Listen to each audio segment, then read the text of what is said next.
ನಮಸ್ಕಾರ ಸ್ನೇಹಿತರೆ. ಲೋಕಲ್ ಲೈಫ್ಗೆ, ಅದರಲ್ಲೂ ನಮ್ಮ ಲಾಲ್ಬಾಗ್ ಪಯಣಕ್ಕೆ ಸ್ವಾಗತ. ಪಾರ್ಟ್ 1ನಲ್ಲಿ ಏನೇನು ತೋರ್ಸೋಕ್ಕಾಗಿರಲ್ಲ ಅದನ್ನೆಲ್ಲ ಪಾರ್ಟ್ 2ನಲ್ಲಿ ತೋರಿಸ್ತೀನಿ. ಇನ್ಫಾರ್ಮೇಷನ್ ಎಲ್ಲ ಬಂದು ಮಾಹಿತಿ ಏನೇನಿದೆ ಅದೆಲ್ಲ ಪಾರ್ಟ್ 1ನಲ್ಲಿ ಹೇಳಿದ್ದೀನಿ. ಈಗ ನಾವು ನೋಡ್ತಾ ಇರೋದು ಬೋನ್ಸಾಯಿ ಗಿಡಗಳು.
ನನಗಂತೂ ಬೋನ್ಸಾಯಿ ಗಿಡಗಳಂದ್ರೆ ತುಂಬ ಇಷ್ಟ. ನಾನು ಕೂಡ ಸ್ವಂತ ಬೋನ್ಸಾಯಿ ಗಿಡ ಮಾಡೋಕ್ಕೂ ಪ್ರಯತ್ನ ಪಟ್ಟಿದ್ದುಂಟು.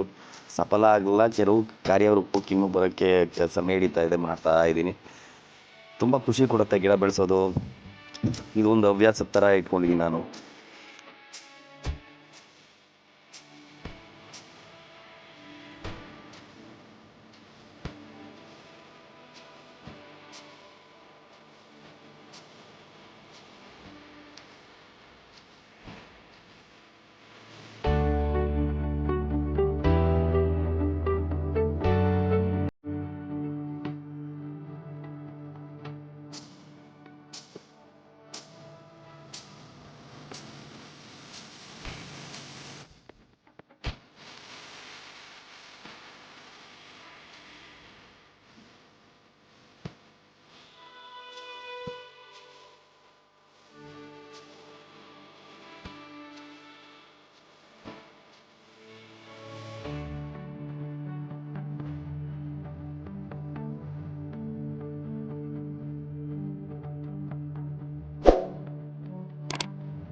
ಈಗ ನೀವೇನು ನೋಡಿದ್ರಿ ನಾಮಫಲಕ, ಇದೇ ಥರದ್ದೊಂದು ಯಾವ್ಯಾವ ಇಸ್ವಿಗೆ ಯಾರ್ಯಾರು ಆಳಿದ್ರು, ಇದಕ್ಕೆ ಯಾರ್ಯಾರ ಕೊಡುಗೆ ಏನಿದೆ ಅಂತ ಒಂದು ಲಿಸ್ಟ್ ಮಾಡಿ ಒಂದು ಕಡೆ ಬೋರ್ಡ್ ಹಾಕಿದ್ರೆ ಕನ್ನಡ ಇಂಗ್ಲೀಷಲ್ಲಿ ತುಂಬ ಚೆನ್ನಾಗಿರುತ್ತೆ. ನಾನು ಹಿಂಗೆ ಹೇಳಿದ ಇನ್ಫಾರ್ಮೇಷನ್ ಎಲ್ಲ ಬಂದು ನಾನು ಗೂಗಲಲ್ಲಿ ಸರ್ಚ್ ಮಾಡಿದ್ದು, ವಿಕಿಪೀಡಿಯಾದಲ್ಲಿ ಸರ್ಚ್ ಮಾಡಿದ್ದು.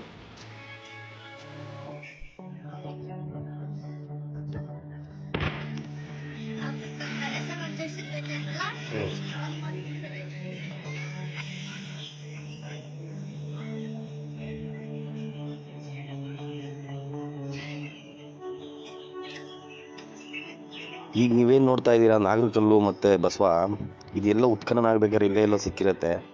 ಗಿಡಗಳಿಗೋಸ್ಕರ ಬಗಿಬೇಕಾದ್ರೆ ಸುತ್ತಮುತ್ತ ಇನ್ನೂ ಬಗೆದು ಚೆಕ್ ಮಾಡಿ ಏನೇನಿದೆ ಅಂತ ಹುಡ್ಕಿದ್ರೆ ಚೆನ್ನಾಗಿರುತ್ತೆ.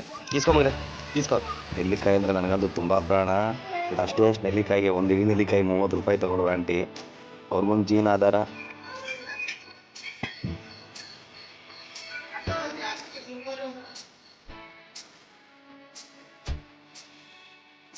ನೋಡಿ ಹಾವುಗಳು ಸುತ್ಕೊಂಡಂಗಿದೆ ಇದು ಮರ. ಇದು ಸಿಲ್ವರ್ ಮರಕ್ಕೆ ಆ ರೀತಿ ಬಳ್ಳಿ ಇರೋವಂಥ ಗಿಡ ಕೊಂಡಿದ್ದು. ಇದು ಬೇರು ದುಡ್ಡ ಇದೆ ನೋಡಿ. ನಾನು ಅದನ್ನು ಪೈಪ್ ಅಂದ್ಕೊಂಡಿದ್ದೆ. ಭಾರಿ ಗಾತ್ರದ ಮರದ ಮುಂದೆ ನನ್ನ ಮಗ ನಿಂತ್ಕೊಂಡು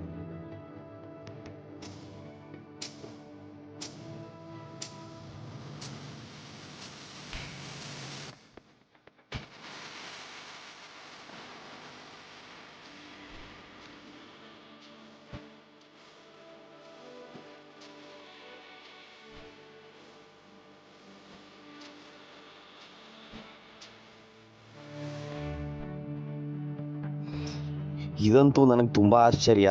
ಹುಣಸೆಹಣ್ಣು, ಎಳೆ ಹುಣಸೆಹಣ್ಣು ಮುರಿದಾಗ ಬೆಳ್ಳಗಿರುತ್ತೆ, ಆದ್ರೆ ಇದು ಕೆಂಪಗಿತ್ತು. ಕೈ ಒಸ್ಕಿದ್ರು ಕೂಡ ಕೈಗೆ ಬಣ್ಣ ಬರ್ತಾ ಇತ್ತು. ನಾನು ತಿಂದು ನೋಡಿದಾಗ ಇದು ನಮ್ಮ ಹುಣಸೆಹಣ್ಣು ಏನು ಟೇಸ್ಟ್ ಇದೆ ಅದೇ ಟೇಸ್ಟ್ ಇತ್ತು, ಅಂತ ವ್ಯತ್ಯಾಸ ಏನಿರಲಿಲ್ಲ.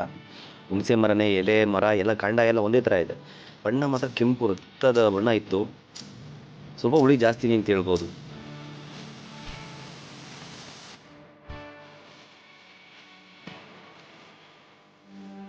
ನನ್ನ ಮಗಳಿಗೆ ಹುಳಿ ತಡ್ಕೊಳಕ್ಕಾಗಿಲ್ಲ.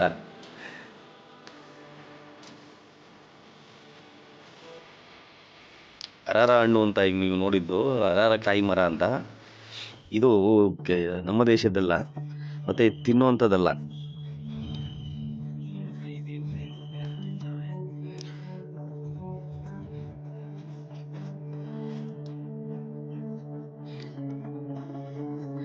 ನ್ಯಾಚುರಲ್ ಆಗಿ ಇದು ತಿನ್ನುವಂಥ ಹಣ್ಣಲ್ಲ ಅಂತ ನಾವು ಹೆಂಗೆ ಕಂಡು ಹಿಡಿಬೋದು ಅಂತಂದರೆ, ಇಷ್ಟೊಂದು ಲಕ್ಷಾಂತರ ಹಣ್ಣುಗಳನ್ನ ಇರಬೇಕಾದ್ರೆ ಅಲ್ಲಿರೋ ಕೋತಿನೋ ಅಳಿಲೋ ಇಲ್ಲಿ ಮತ್ತೊಂದು ಹಕ್ಕಿಗಳು ಪಕ್ಷಿಗಳು ಅಲ್ಲಿನ್ನೇನು ಮಾಡದೆ ಮುಟ್ಟದೆ ಇಷ್ಟೊಂದು ಹಣ್ಣಿದ್ರು ಬಿಟ್ಟಿದ್ದಾವೆ ಅಂತಂದರೆ ಅದರಲ್ಲೇನೋ ಫಾಲ್ಟ್ ಇದೆ ಅಂತ ತಿನ್ನಬಾರ್ದು ಅಂತ.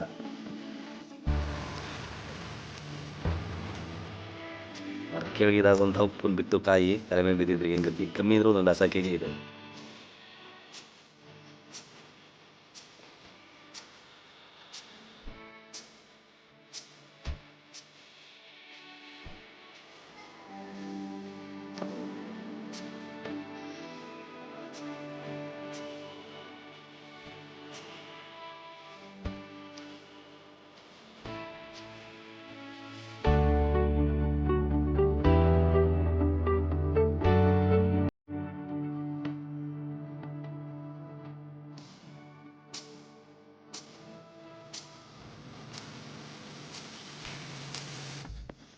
ನೋಡೋಕ್ಕೆ ಸ್ವಲ್ಪ ಸಂಪಿಗೆ ಹೂ ಥರ ಇದೆ, ಮೊಗ್ಗು ಅದೇ ರೀತಿ ಇದೆ, ಆದರೆ ಹುಲ್ಲನ್ ಥರ ಇತ್ತು. ಹೊಸಬಿಟ್ಟು ಮೂಸ್ ನೋಡಿದಾಗ ಅಪ್ಪಟ ನಮ್ಮ ಸಂಪಿಗೆ ಹೂ ಸ್ಮೆಲ್ಲೇ ಇದೆ, ಆದರೆ ಎಲೆ ಇರೋದಿರ್ಬೋದು, ಗಿಡದ ಹೂ ಇರ್ಬೋದು, ಮೊಗ್ಗು ಇರೋದು ಅದಿರೋದೆಲ್ಲ ಬೇರೆ ಏನೋ ಇದು ಅನ್ನೋ ಥರನೇ ಕಾಣಿಸ್ತಾ ಇತ್ತು. ಆದರೆ ಸಂಪಿಗೆ ಹೂ ನಮ್ಮ ರೀತಿ ಇದಲ್ಲ, ಕಾಡು ಮಲ್ಲಿಗೆ ಅಂತೆ, ಕಾಡಲ್ಲಿ ನ್ಯಾಚುರಲ್ ಆಗಿ ಬೆಳೆಯುವಂಥ ಮಲ್ಲಿಗೆ, ಅದನ್ನ ತಂದು ಇಲ್ಲಿ ಬಳ್ಳಿ ಹಾಕಿದ್ದಾರೆ.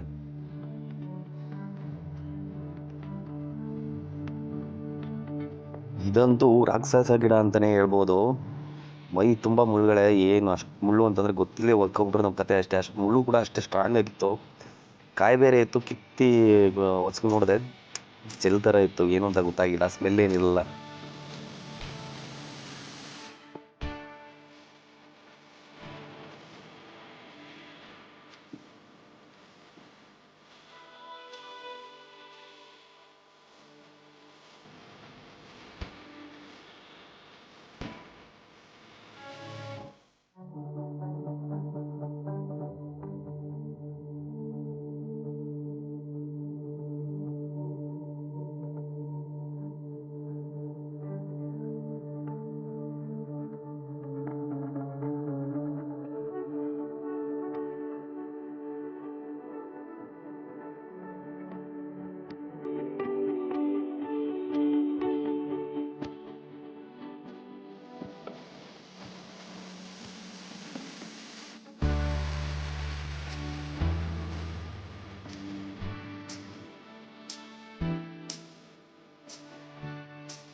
ಈ ನರ್ಸರಿಗೆ ಕಬ್ಬಿಣದ್ದು ಸುತ್ತ ಏನು ಬಂದೋಬಸ್ತ್ ಮಾಡ್ಕೊಂಡಿದ್ದಾರೆ, ಅದ್ರ ಮೇಲ್ಗಡೆ ಬಳ್ಳಿ ಹಬ್ಸಿರೋದು ಚಪ್ರ ಹಾಕಾಗಿದೆ, ಒಂದು ಸ್ವಲ್ಪ ಕೂಡ ಬಿಸಿಲು ಒಳಗಡೆ ಹೋಗಲ್ಲ.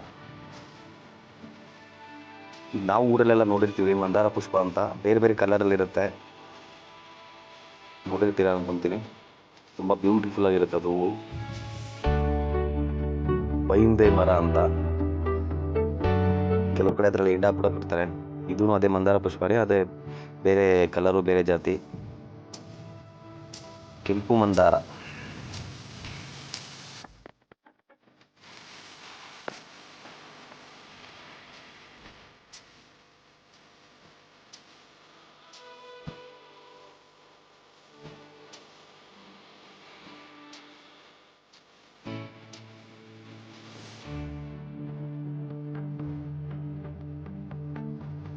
ಗಿಡದ ಬಣ್ಣ ನೋಡಿ ಆಶ್ಚರ್ಯ ಆಯ್ತು ನನಗೆ. ಈಗೇನು ನೋಡ್ತಾ ಇದ್ದೀರಾ, ಚಾಮರಾಜ ಒಡೆಯರ್ ಅವರ ಪ್ರತಿಮೆ. ಅವರ ಸೇವಾರ್ಥ ಅವ್ರು ಮಾಡಿರುವಂಥ ಕೊಡುಗೆಗೆ ಲಾಲ್ಬಾಗ್ಗೋಸ್ಕರ ಅವರು ಶ್ರಮಿಸಿರುವಂಥ ಶ್ರಮಕ್ಕೆ ಅವ್ರ ನೆನಪಿಗೋಸ್ಕರ ಈ ಸ್ಟ್ಯಾಚ್ಯೂ ಮಾಡಿದ್ದಾರೆ.